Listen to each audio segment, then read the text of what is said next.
नाज़रीन अस्सलाम वालेकुम। जेड न्यूज़ के ख़बरनामे में आपका इस्तकबाल है। मैं सलमान ख़ान। आगे बढ़ने से पहले सुर्खियों पर नज़र डालते हैं। अडानी ग्रुप के ख़िलाफ़ हैदराबाद में कांग्रेस का एहतजाज। वज़ीर आला रेवंत रेड्डी और वज़रा ने एहतजाज में की शिरकत। किसानों के कर्ज फौरी माफ़ किए जाए। BRS का रियासत गिर एहतजाज। KTR ने भी एहतजाज में की शिरकत। MLC की कविता की सेहत खराब, अस्पताल से रुजू होने की इत्तला। मुझे हर माह गुजारे के लिए 6 लाख रुपए दो। तलाकशुदा खातून का मुतालबे पर अदालत बरहम। ख्वाहिशात पूरा करने के लिए खुद से कमाने का दिया मशवरा। पीर खलीक अहमद साबिर की वज़ीर आला रेवंत रेड्डी से मुलाकात। वक्फ बिल पर असम्बली में रेजोल्यूशन पास करने का मुतालबा। बिना कोई रुकावट किसानों के कर्ज माफ़ किए जाएं। हरीश राव का हुकूमत से मुतालबा। हैदराबाद की सड़क पर करेंसी नोटों को उड़ाते हुए यूट्यूबर ने बनाई वीडियो। ट्रैफिक में खलल पैदा करने के इल्ज़ाम में कार्रवाई करने का पुलिस से किया गया मुतालबा। अब पेश है खबरों की तफसील। तेलंगाना के वज़ीर आला रेवंत रेड्डी व दीगर वज़रा ने आज अडानी ग्रुप के ख़िलाफ़ शहर हैदराबाद में एहतजाज किया। डाउस में सरमायाकारी के मुआहिदों पर दस्तखत करने के बाद वज़ीर आला रेवंत रेड्डी जुमेरात को हैदराबाद में इन्फोर्समेंट डायरेक्टरेट ED के दफ्तर के सामने अडानी ग्रुप के ख़िलाफ़ कांग्रेस पार्टी के एहतजाज में शामिल हुए। ये एहतजाज ऑल इंडिया कांग्रेस कमेटी की हिदायत पर किया गया, जिसमें इल्ज़ाम लगाया गया कि BJP मुल्क की दौलत लूटने में अडानी ग्रुप की हिमायत कर रही है। SEBI की चेयरपर्सन की तरफ से की गई बेज़ाब्तगियों पर हिंडनबर्ग की रिपोर्ट के बाद कांग्रेस ने मुतालबा किया कि हुकूमत इन्हें ओहदे से बरतरफ करे और इनके ख़िलाफ़ कार्रवाई करें। कांग्रेस कायदीन ने गन पार्क से ED के दफ्तर तक एक रैली भी निकाली। वज़ीर आला रेवंत रेड्डी, काबीनी वज़रा, AICC तेलंगाना इंचार्ज दीपादास मुंशी और सीनियर लीडर सलमान खुर्शीद ने इस एहतजाज में हिस्सा लिया। वज़ीर आला रेवंत रेड्डी ने कहा कि गुजरात के 4 अफराद बशमुल अडानी, अंबानी, वज़ीर आज़म नरेंद्र मोदी और मरकज़ी वज़ीर दाखिला अमित शाह मुल्क को लूट रहे हैं। उन्होंने कहा कि कांग्रेस पार्टी ने इन बेज़ाब्तगियों को अवाम के सामने बेनकाब करने के लिए ये एहतजाज की कॉल दी है। दूसरी जानिब रेवंत रेड्डी ने BRS पर किसानों को फसल के कर्ज की माफ़ी पर उकसाने का इल्ज़ाम लगाया। किसानों से ये पूछते हुए कि वह सड़कों पर क्यों एहतजाज कर रहे हैं, रेवंत रेड्डी ने कहा कि अगर इन्हें कोई मसला है तो कलेक्टरों या ज़राअत के अफसरान से बात करना चाहिए। हम दो हमारे दो అని ప్రకటనలు చూసేది నరేంద్ర మోడీ అమిత్ షా కలిసి అదానీ అంబానీలను ఈ రోజు గుజరాత్ నుంచి తీసుకొచ్చింది। ఈ రోజు గుజరాత్ నుంచి వచ్చిన ఒక నలుగురు నరేంద్ర మోడీ గారు, అమిత్ షా గారు, అదానీ గారు, అంబానీ గారు ఈ నలుగురు ఈ దేశాన్ని చేతబట్టి దుష్ట చతుష్టయం ఈ రోజు ఈ దేశాన్ని దోసుకుంటున్నారు। దోపిడీలో భాగంగానే సెబీ చైర్పర్సన్ గారు పాల్పడ్డ తప్పిదాల మీద విచారణ చేయండి, తక్షణమే ఆవిడను తొలగించండి, ఆవిడైనా రాజీనామా చేయాలి సెబీ చైర్పర్సన్ గా, లేకపోతే కేంద్ర ప్రభుత్వమే ఆవిడను తొలగించాలి అని మన నాయకుడు రాహుల్ గాంధీ గారు, మల్లికార్జున్ ఖర్గే గారు డిమాండ్ చేశారు। ఆల్రెడీ మా ఆర్థిక మంత్రి బట్టి విక్రమార్క గారు నేను 18,000 కోట్ల రూపాయలు వ్యవసాయ శాఖ ఖాతాలో వేసినాం। అక్కడి నుంచి ప్రతి రైతుకు పంపించండి। మిగతా 12,000 కోట్ల రూపాయలు కూడా 2 లక్షల పైన ఉన్న వాళ్ళను మీరు 2 లక్షల పైన ఉన్న ఏదైతే బకాయిందో బ్యాంకు కట్టండి, మిగిలిన 2 లక్షల రూపాయలు మేము కడతామని చెప్పినాం। మా రెవెన్యూ మంత్రి గారు కూడా మాట చెప్పినారు। तेलंगाना की अपोजिशन जमात BRS ने रियासत गिर तेलंगाना हुकूमत के ख़िलाफ़ एहतजाज किया। BRS की क़ियादत में तेलंगाना के तमाम 119 असम्बली हलक़ों में एहतजाजी मुज़ाहरे किए गए और तमाम किसानों की फसल के कर्ज़ों की गैर मशरूत माफ़ी का मुतालबा किया गया। BRS ने असम्बली इंतखाबात के दौरान कांग्रेस के वादे के मुताबिक किसानों के कर्ज़ की माफ़ी का मुतालबा किया। कुछ इलाक़ों में एहतजाजियों को रोकने की पुलिस की कोशिशों के बावजूद मंडल और हल्के वाली सतह पर मुनक़िद होने वाले एहतजाज में BRS के कारकुनान और किसान सड़कों पर उतर आए। BRS के कारगुजार सदर KTR ने चिवेल्ला में एहतजाज की क़ियादत की, जबकि senior leader T Harish Rao ने आलेर में एहतजाज में शिरकत की। पार्टी ने हुकूमत के क़र्ज़ के माफ़ी अमल में शफाफियत की ज़रूरत पर जोर दिया और इस स्कीम पर खर्च की गई रकम को कम करने के बारे में वजाहत का मुतालबा किया। बीआरएस कायदीन ने निशानदेही की कि जब वज़ीर-ए-आला रेवंत रेड्डी ने 40,000 करोड़ रुपए की मौफ़ी का ऐलान किया और काबीना ने सिर्फ 31,000 करोड़ रुपए की मंजूरी दी और रियासती बजट में सिर्फ 26,000 करोड़ रुपए मुख्तस किए गए, आखिरकार सिर्फ 18,000 करोड़ रुपए तकसीम किए गए, जिससे कई सारे किसानों को मुश्किलात का सामना करना पड़ा। बीआरएस ने उस वक्त तक किसानों के लिए लड़ने का अज़्म किया जब तक रियासती हुकूमत 2 लाख रुपए तक के किसानों के ख़र्च की मौफ़ी का मुकम्मल वादा पूरा नहीं करती।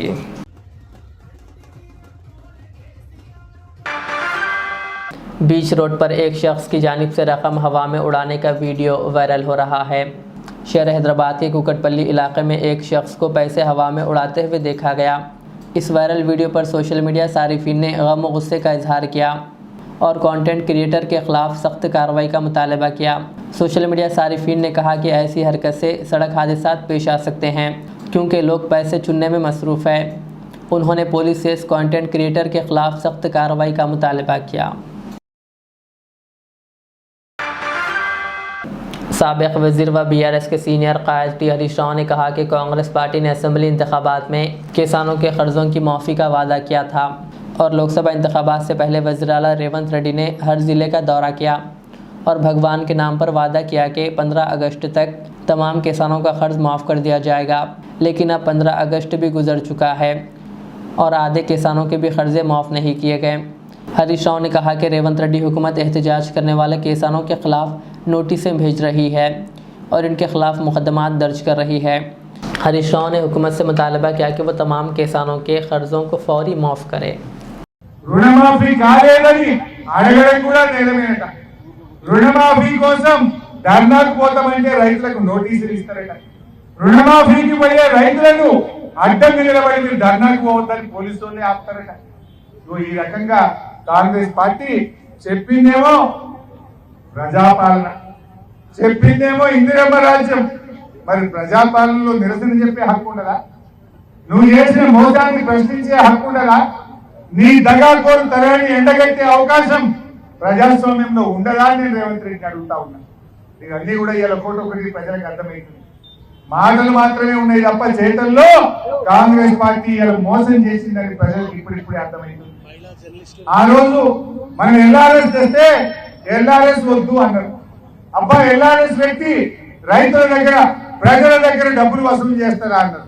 ఇప్పుడు ఏమంటుండు ముఖ్యమంత్రి? ఎల్ఆర్ఎస్ జల్లి కట్టుంది, 3 నెలల పైసలు వసూలు చేయండి, 10,000 కోట్లు ప్రజల దగ్గర రక్త మాంసాలు పీల్చి పిప్పి చేసి వసూలు చేయమంటుండ్రు రేవంత్ రెడ్డి। అపోజిషన్ లో ఉంటే ఎల్ఆర్ఎస్ వద్దని వీళ్ళే హైకోర్టులో కేసు వేసింది, గద్దెనెక్కగానే ఎల్ఆర్ఎస్ పైసలు వసూలు చేయండి అంటున్నారు। మా అక్క వాళ్ళకి తెలిసి అప్పుడు మున్సిపల్ చైర్మన్ ఉన్నారు వీళ్ళే, అప్పుడు ఏమో కోట్ల కేసులు వేసింది, ఇప్పుడేమో 10,000 కోట్లు జల్లి వసూలు చేయండి। ఇగో ఇది కాంగ్రెస్ పార్టీ నైజం। ఈ రకంగా ఏం జరుగుతుందో మీరు అందరూ కూడా గమనిస్తా ఉన్నారు।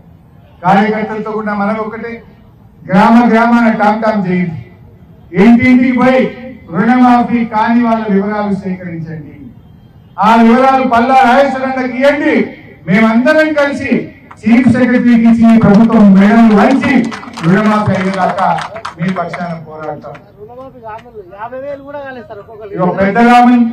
పెద్దరామన్ చెల్ల గ్రామంలో రుణమాఫీ కాని రైతులు 99 మంది రైతులకు కాలేదు అని మా కార్యకర్త ఈ వివరాలు తీసుకొచ్చింది। ఈ 99 కాదు ఇంకా 30 ఉన్నాయి అంటుంది। సో ఈ రకంగా అన్ని గ్రామాల్లో మీరు తీసుకురండి, ఈ అసెంబ్లీని స్తంభింపజేస్తాం, ఈ ప్రభుత్వం మెడలు వంచుతాం, ఖచ్చితంగా రుణమాఫీ జరిగేటట్టుగా బీఆర్ఎస్ పార్టీ రైతుల పక్షాన పోరాడతాయి। ఇంకో మోసం జరిగింది, మీరు గమనించిందో లేదు, జరగాల్సింది 42 లక్షలు, జరిగింది 20 లక్షలు। ఆ 20 లక్షలు కూడా ఏం చేసిండ్రు, दिसंबर 7వ తారీఖు దాకానే మిత్తి కట్టిండ్రు। बीआरएस एमएलसी के कविता की सेहत फिर एक बार ख़राब हो गई, जिसके बाद इन्हें तिब्बी जांच के लिए दिल्ली के एम्स ले जाया गया। ज़राए ने बताया कि कविता जो वायरल बुखार और दीगर मसाइल में मुब्तला है, कविता को तिहाड़ जेल के डॉक्टरों की सिफारिश पर अस्पताल लाया गया, जहां वो इस वक्त दिल्ली एक्साइज पॉलिसी केस के सिलसिले में क़ैद है। इनकी हालत का जायज़ा लेने और ज़रूरी इलाज फराहम करने के लिए तिब्बी मुआयने किए गए। इससे कबल भी कि कविता की सेहत ख़राब हुई थी। कविता तकरीबन 160 दिनों से अदालती हिरासत में है। दिल्ली के राउस एवेन्यू अदालत ने हाल ही में इनकी हिरासत में 2 सितंबर तक तौसी कर दी है, जबकि सुप्रीम कोर्ट में इनकी ज़मानत की अर्जी पर 27 अगस्त को समाअत होगी। हाफिज़ पीर शब्बीर अहमद सदर जमीयतुल उलमा तेलंगाना व आंध्र प्रदेश की हिदायत पर पीर खलीक अहमद साबिर जनरल सेक्रेटरी जमीयतुल उलमा तेलंगाना व आंध्र प्रदेश ने तेलंगाना के वज़ीर आला रेवंत रेड्डी से मुलाकात की। मुलाकात के दौरान एक मेमोरेंडम पेश करते हुए मुतालबा किया गया कि असम्बली में मरकज़ी वक्फ़ बिल के ख़िलाफ़ एक रेजोल्यूशन पास किया जाए और इस बिल की मुखालिफत की जाए। इसके अलावा रियासत की ज़िलाई मसाइल, ख़ास तौर पर अक़लियती उमूर पर एक रिव्यू मीटिंग लेने और जमीयतुल उलमा के ज़िम्मेदारों के हमरा इजलास तलब करने का भी मुतालबा किया गया। वज़ीर आला रेवंत रेड्डी ने इस मामले पर हर मुमकिन और मुनासिब इक़दामात का तयक़्क़ुन दिया। कर्नाटक हाई कोर्ट ने तलाक़ के बाद एक खातून की जानिब से शौहर से हर माह गुजारे के लिए 6,16,300 रुपये मांगने पर शदीद बरहमी का इजहार किया और कहा कि गुजारे की रकम मांगने का ये कोई तरीक़ा नहीं है। जज ने इस मौके पर दरख्वास्त गुजार के वकील से कहा कि अगर वो इतना खर्च करना चाहती है तो इसे कमाने का मशवरा दो। बताया जाता है कि कर्नाटक में अपने शौहर से अलहदगी अख्तियार करने वाली राधिका नामी खातून ने हर माह 6,16,300 रुपये गुजारे के लिए कर्नाटक हाई कोर्ट से रुजू हुई। इस केस की समाअत करने वाली जज जस्टिस ललिता उस वक्त गुस्से में आ गई जब दरख्वास्त गुजार घर और खाने के लिए 40,000 रुपये, घड़ियों, चप्पल और चूड़ियों के लिए 50,000 रुपये, मेडिकल और कॉस्मेटिक्स के लिए 4 से 5 लाख रुपए मांगे, जिस पर जज ने बरहमी का इजहार करते हुए कहा कि खातून इतनी रकम लेकर क्या करेगी और क़ानून इसकी इजाज़त नहीं देता। इस मौके पर दरख्वास्त गुजार के वकील से जज ने कहा कि अगर वो इतना खर्च करना चाहती है तो इसे कमाने का मशवरा दो। In order to show the actual picture, there's a duty also. No, please don't tell the court that this is all a person requires. 6,16,300 per month. Does anybody spend this much? A single lady for herself? Oh, if she wants to spend, let her earn. Not on the husband. Please tell your client, what is this? You have no other responsibility of the family. You don't have to take care of the children. You want for yourself. You say, I want 6,16,000. That's not the purport of Section 24. And it is not a punishment to the husband that if he is having a dispute with wife to grant 6,16,000. You should be reasonable in telling it. Not that I will tell some figure and the it is for the court to give some amount or the other. We will send a loud and clear message to all the litigants yes, ma'am. who wants to exploit. Telangana state minority finance corporation के chairman Mohammad Ubaidullah कोतवाल ने आज अपने दफ्तर में नौमुंतखबा रुकन council Mohammad Aamir Ali Khan की शालपोशी व गुलपोशी करते हुए इन्हें मुबारकबाद पेश की। इस मौके पर दोनों ने मुख्तलिफ उमूर पर तबादिल ख्याल किया। भैंसा बस स्टैंड के ऊपर की आरसीसी छत का प्लास्टर अचानक गिर पड़ा, जिसमें निर्मल के लिए प्लेटफॉर्म नंबर 10 पर इंतज़ार कर रहे मुसाफिरीन में 2 ख़वातीन और एक मासूम लड़की ज़ख्मी हो गई। ज़ख्मी मुसाफिरीन को भैंसा के गवर्नमेंट एरिया अस्पताल मुंतकिल किया गया। इस हादसे की इत्तला पर भैंसा में मौजूदा मुत्तहिदा ज़िला आदिलाबाद महकमे आरटीसी डिप्टी रीजनल मैनेजर प्रणीत और भैंसा आरटीसी डिपो मैनेजर जी प्रसाद फ़ौरन आरटीसी बस स्टैंड पहुंचकर तमाम हालात का जायज़ा लिया।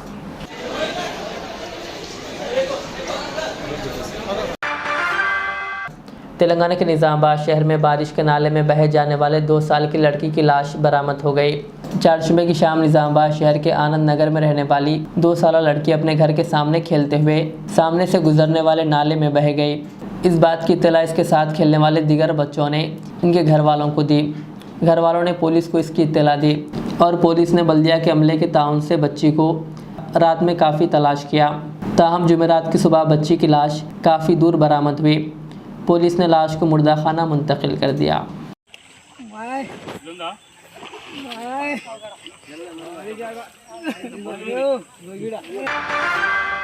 शहर हैदराबाद के डिस्ट्रिक्ट एम्प्लॉयमेंट के दफ्तर में एक रोज़ा जॉब मेला मुनक़िद हुआ, जिसमें मुख्तलिफ़ कंपनियों ने हिस्सा लिया और 15 से ज़ायद बेरोज़गार अफराद ने इसमें शिरकत की। हैदराबाद डिस्ट्रिक्ट एम्प्लॉयमेंट ऑफिसर ए वंदना ने बताया कि वक्फे से जॉब मेले मुनक़िद किए जा रहे हैं। उन्होंने इससे इस्तिफ़ादा हासिल करने की अपील की। तेलंगाना के ज़िले सिद्दीपेट में एक 3 साला कमसीन बच्ची के साथ इस्मत दरी का वाक़या पेश आया, जबकि मुलजिम को भी गिरफ्तार कर लिया गया। सिद्दीपेट 3 टाउन पुलिस स्टेशन हदूद में एक 3 साला कमसीन बच्ची के साथ इस्मत दरी का वाक़या पेश आया। 3 टाउन पुलिस ने अंदरून 24 घंटे मुलजिम को भी गिरफ्तार कर लिया।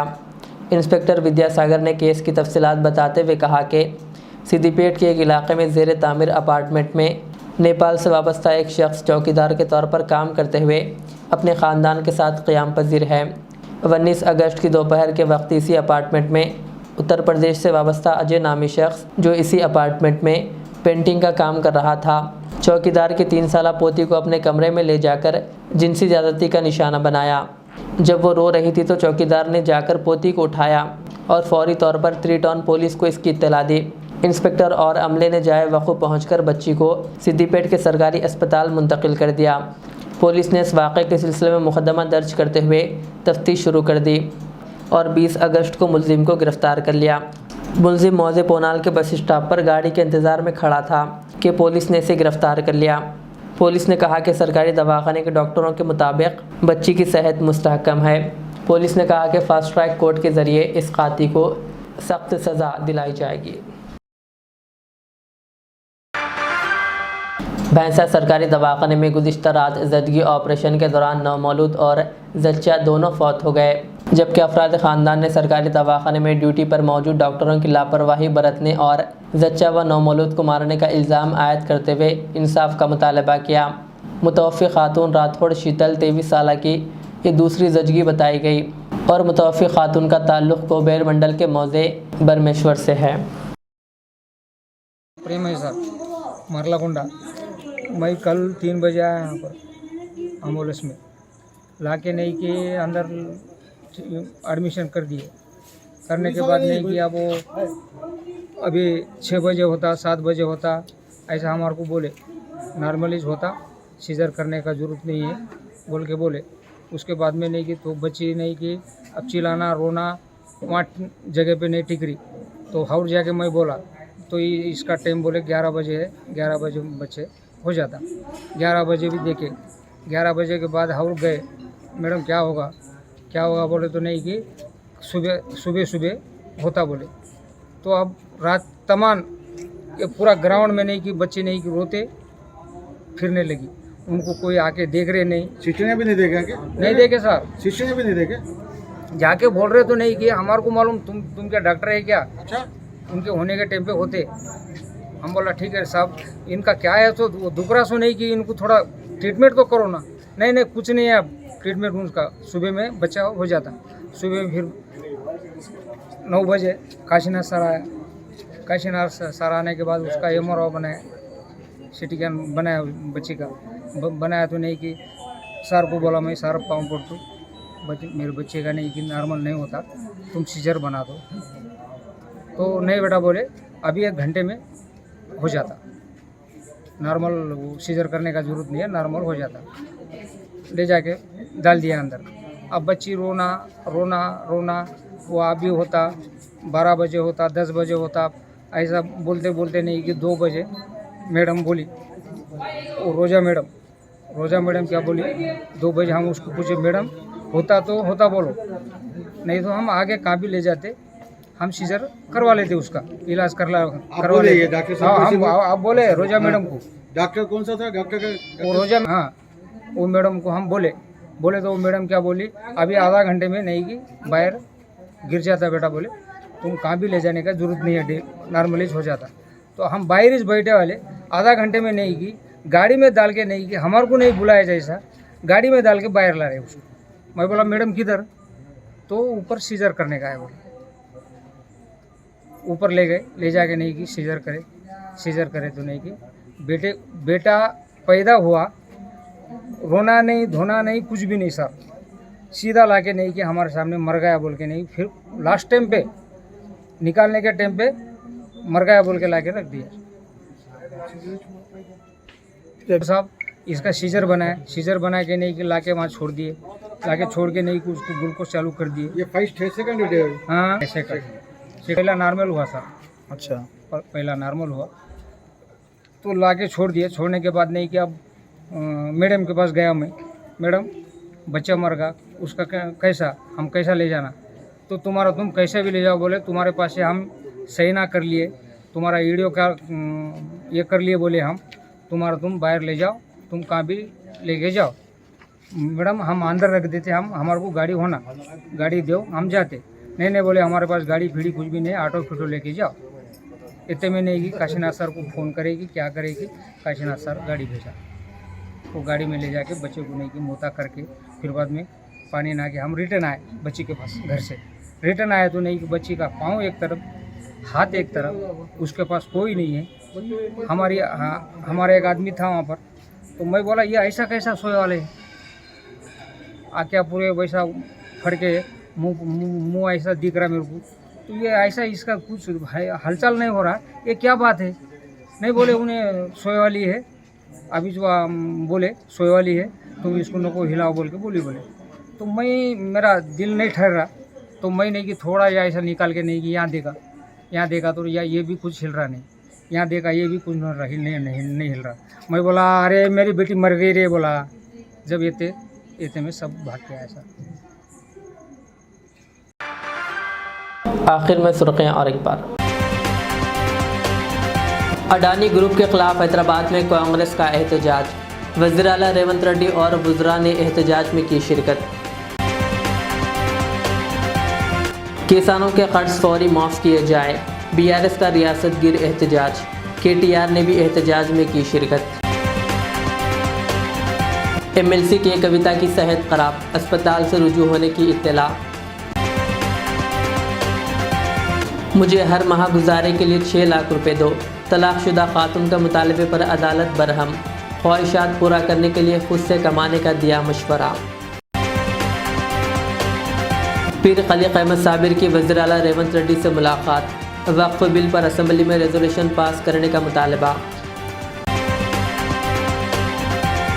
बिना कोई रुकावट किसानों के कर्ज माफ़ किए जाएं, हरीश राव का हुकूमत से मुतालबा। हैदराबाद की सड़क पर करेंसी नोटों को उड़ाते हुए यूट्यूबर ने बनाई वीडियो, ट्रैफिक में खलल पैदा करने के इल्ज़ाम में कार्रवाई करने का पुलिस से किया गया मुतालबा। ये थी आज के दिन भर की हमारी खबरें। मुझे इजाज़त दीजिए। हमारे जेड चैनल को यूट्यूब पर सब्सक्राइब, फेसबुक पर लाइक शेयर ज़रूर करें। अल्लाह हाफ़िज़। Modern trends readymade menswear collection पेश करते हैं आपके लिए आला अक़साम व मियारी मलबूसात। हमारे यहाँ formal, party wear, jeans, T shirt और ट्रैक पैंट्स के वसी वैरायटीज़ दस्तयाब है। इसके अलावा मर्दाना घड़ियाँ, सन ग्लासेस और मियारी जूतों का शानदार कलेक्शन भी। ऑर्डर्स पर इम्पोर्टेड अशिया भी हासिल की जा सकती है, तो देर किस बात की, आज ही चले आएँ। हमारा पता है मॉडर्न ट्रेंड्स, बीबी का चश्मा रोड, टिकलकुंडा, फलकनुमा, हैदराबाद। मज़ीद मालूमात और राब्ते के लिए प्रोपरेटर मोहम्मद इमाद अहमद से रब्ता करें।